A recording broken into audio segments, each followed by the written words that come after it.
Good morning, friends and family. Welcome back again to the village. Today, I took a drive about almost an hour and a half away from Karating. I'm spending the day with two amazing women who are just absolutely killing it in the village.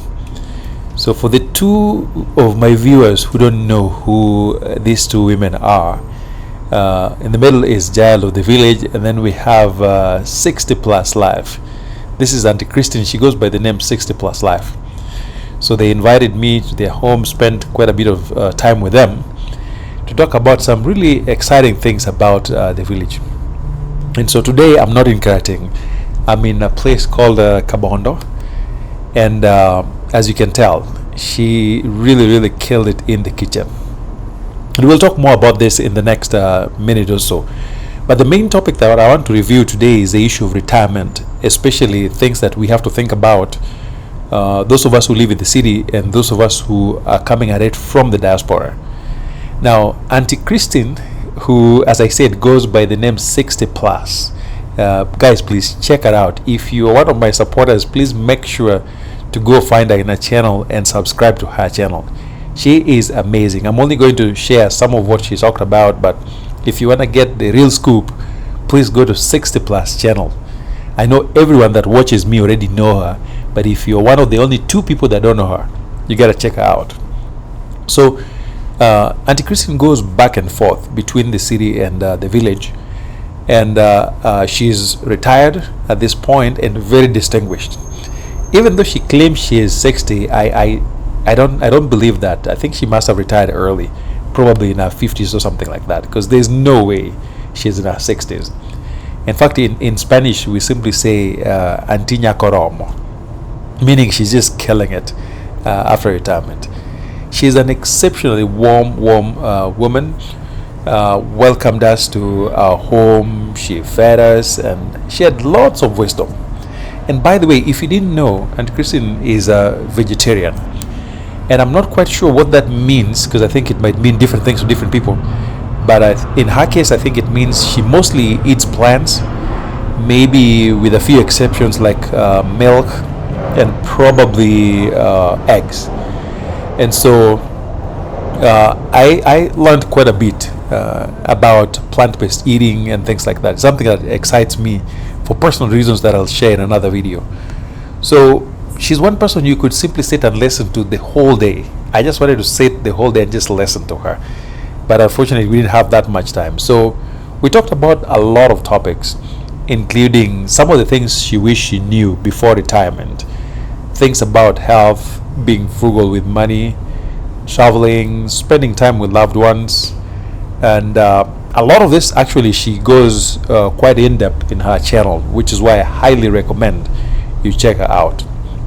But somehow she's found a really good balance between city life and home life. So she goes back between Nairobi and her home in Kabondo. She shared lots of tips about maintaining homes remotely, because of course when she's in the city, she has to make sure that her home in the village is still running like clockwork. And she's got a few kids, all of whom are all grown, very successful young folks. And for me as a young parent, she is the very definition of what successful retirement looks like. So it was such an honor to just spend the afternoon with her, listening to all kinds of words of advice. In fact, right now we are standing in front of her soya bean farm, something that I'm interested in because I love eating tofu. And she's probably the only farmer I know that plants soya in this part of town. Maybe there is that I don't know, but she's the first one that I've come across. And so when it comes to issues of retirement, we know if you're lucky enough, at some point you're going to grow old. And there are many things that are beyond our control, but some things are within our control. And so here are some of the things she shared that I really resonated with, that you might want to just focus on the things you can control, like our eating habits. Because what we eat eventually catches up with us sooner or later. Things such as physical fitness, maintaining mental and emotional health, financial preparation, and taking care of the relationships we have with people. Specifically talking about investing in the people around us, whether it's family members, neighbors, community members. Of course, the children and spouses are considered as obvious. Some people often discover too late that simply investing financially in your children is not enough. I've seen parents who do a lot to pay for what the kids need, but don't invest in developing real relationship with kids. And later on in retirement, that really comes to bite folks in the tail. And the same goes with spouses. I've seen cases where one spouse really terrorizes the other spouse while taking care of kids, and then thinking that in retirement, the kids would all of a sudden start loving them. It doesn't work like that. So really, investing in the people around you goes way beyond just paying for stuff. It's the quality of relationship that you have with people when you're still young that pay off big time later on in retirement. And of course, I also learned about the issue of learning skills. Madam Christine actually told me that she learned many things after retirement, things like swimming. I was just shocked that these are things she picked up right out of retirement. But her advice was learn some of these things earlier on. It could be something as basic such as just cooking, learning a different language, fixing things around the house, to more complex skills like writing, coding, and things like that. Because eventually, we are all going to arrive at retirement if we are lucky. Some people arrive at retirement very prepared, others simply stumble in retirement. And so, at this point, I want to share two visions of retirement, the traditional visions of retirement in Kenya and in diaspora. Traditionally, oftentimes, especially folks who worked in the government, it was often thought that when you get to retirement age, which used to be 55, I think now it's 60 in Kenya. If you're a government employee, you get your last paycheck, you pack up everything, head off to the village, and wait for some kind of a lump sum figure, which is not a whole lot of money. And then when the money comes, you build some kind of rental property, live in the village, take care of animals, and basically wait to die. And in fact, this model, a lot of people that followed it didn't last more than 20 years after retirement. In the diaspora, the more commonly spoken about option is the one where folks, number one, just work till they die, basically. And sometimes this is true, particularly for late arrivals. Those who arrive after their 50s. This is one of the reasons I highly recommend that you don't come to diaspora to live late in life. People who are self-employed and are not doing very well financially, or those who are in jobs that are not paying very well, those people tend to work till they die. In fact, a lot of Americans work to death. Many of them have not accumulated some money for retirement, are at risk of making a whole lot less when they retire. For instance, if you're making $10,000 a month, and then in retirement you end up making like $2,000, that gap can be really massive.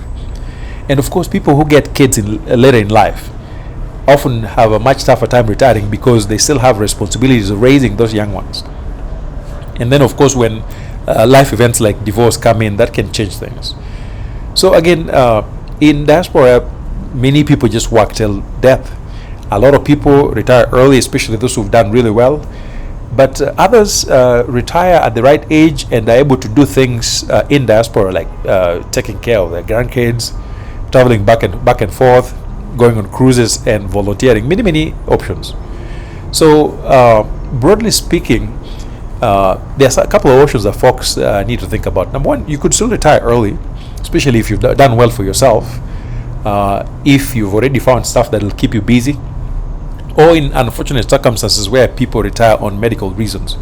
I've seen that happen in diaspora, and of course they have some benefits for those who retire for medical reasons. And so in other cases, I've seen folks retire and go back and forth between diaspora and Kenya, or between the city and the village, just like you see with 60 plus life. Many of these folks have already paid for their mortgages, have no kids, and can still travel back and forth physically. And so in general, here are some recommendations I would offer as we end this video. That number one, if you choose to retire in diaspora, you can still move back and forth between Kenya and abroad. The only tough thing you have to think about is the issue of traveling, because a 20-hour flight, it takes a toll on you. So is your body able to take all of that? Or are you willing to go through that? And if you retire in Kenya, just make sure you've built a home, you're self-sufficient in terms of power, water, and things like that. You've already spent some time in Kenya where you have connections and you've already made adjustments. You've got networks, especially around things like police, government services, doctors, and things like that. Because in Kenya, just a simple phone call can solve a whole lot of your problems. So you want to invest in those networks way before you get to retirement. And then, of course, you want to make sure you have a hustle that keeps you busy. So this is not necessarily about making money. This is about keeping you engaged when you're home. And hopefully your finances are in order. With the healthcare, you have established an option that works locally, but you have a plan for an emergency that requires more than what's available in Kenya.